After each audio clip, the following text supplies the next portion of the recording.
السلام علیکم ورحمۃ اللہ وبرکاتہ۔ الحمدللہ سورۃ الحدید کی 14 آیات مکمل ہو چکی ہیں۔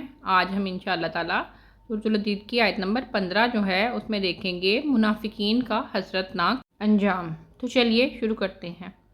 اعوذ باللہ من الشیطان الرجیم، بسم اللہ الرحمن الرحیم۔ سورۃ الحدید آیت نمبر 15 جو ہے اس کا ترجمہ۔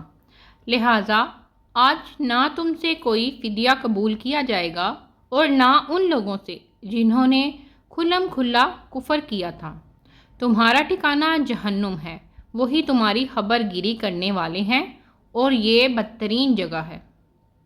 یعنی جب ان سے یہ کہا جائے گا کہ تم نے خود ہی خود کو فتنے میں ڈالا، انتظار کرتے رہے کہ کب مومنوں پر برے دن آتے ہیں اور تم دین و آخرت پر شک ہی کرتے رہے۔ تمہاری جھوٹی آرزوؤں اور شیطان نے تمہیں دھوکے میں رکھا، تو ساتھ میں کہا جائے گا یہ آج کے دن یعنی قیامت کے دن تم سے کوئی فدیہ قبول نہیں کیا جائے گا، یعنی کہ کوئی تحفہ یا کوئی قیمت۔ فدیہ ایسی چیز یا رقم کو کہتے ہیں جو کسی سزا سے بچنے کے لیے دیا جائے، تو منافقین سے اس دن کوئی فدیہ وصول نہیں کیا جائے گا اور نہ کافروں سے۔ یہ بہت غور طلب اور عبرتناک مقام ہے کہ یہاں منافقین کا انجام کافروں کے ساتھ آیا ہے۔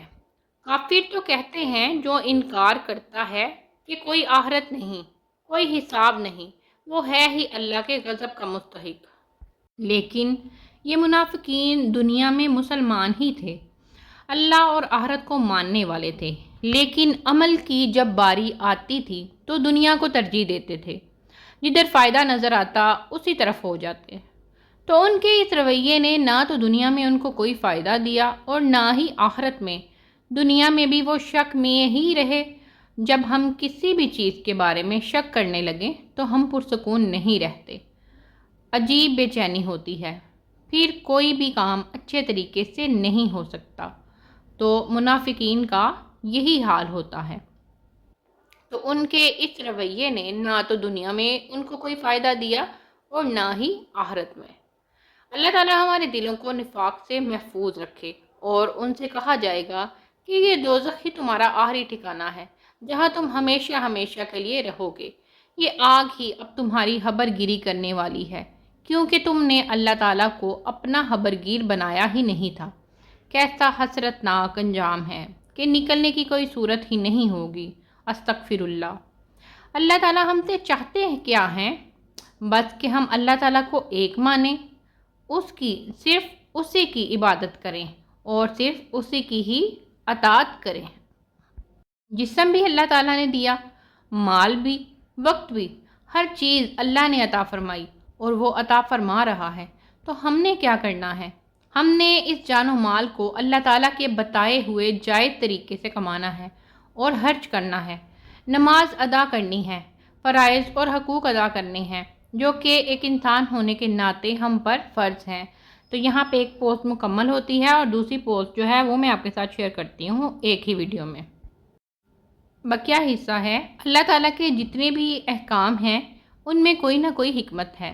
اللہ تعالیٰ نے ہمیں پیدا فرمایا ہے، تخلیق کیا ہے۔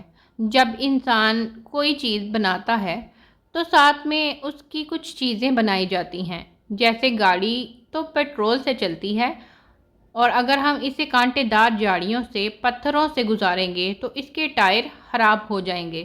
اسی طرح ہمارا پیٹرول ہماری نماز ہے۔ ہمیں جن چیزوں سے روکا گیا ہے ان میں ہمارے لیے نقصان اور ہلاکت ہے۔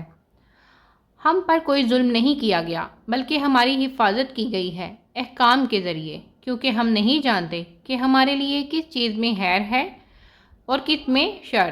تو پورے یقین سے، پورے قلبی اطمینان سے دین پر عمل پیرا ہو جائیں، اس طرح کے بننے کی کوشش کریں کہ ہم مثال بن جائیں۔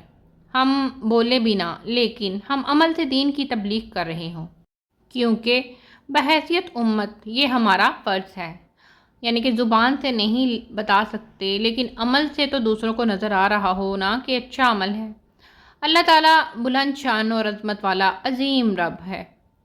اللہ تعالیٰ ہم سے راضی ہو اور ہمیں ہدایت دے اور سب کو ہدایت دے، آمین، اور ہمیں اس کا ذریعہ بنائے، آمین ثم آمین۔ اللہ تعالیٰ ہمارا پڑھنا اور آپ کا سننا جو ہے اس کو قبول فرمائے۔ اور اللہ تعالیٰ سب مسلمان جو ہیں ان کی حفاظت فرمائے۔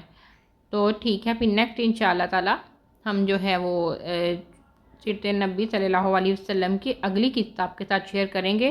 اگر آپ نئے ہیں تو چینل کو سبسکرائب کریں اور ویڈیو کو لائک اور شیئر بھی کیا کریں اور کمنٹس بھی ضرور کیا کریں، تاکہ کوئی نیا آئے تو اس کو پتہ چلے اور وہ دیکھے اس ویڈیو میں کیا ہے۔ بعض لوگ عموماً کمنٹس جو ہیں ان کو پڑھتے ہیں پہلے، تو اس سے پتہ چل جائے کہ اس ویڈیو میں کیا ہے، تو پھر آپ ضرور جو ہیں وہ کمنٹس کیا کریں۔ تو ٹھیک ہے، پھر انشاءاللہ اگلی ویڈیو میں ملتے ہیں۔ السلام علیکم ورحمۃ اللہ وبرکاتہ۔ اللہ تعالیٰ ہماری سب دعائیں جو ہیں اس کو قبول فرمائیں اور ہمارا سب کا حامی و ناصر ہو، آمین ثم آمین۔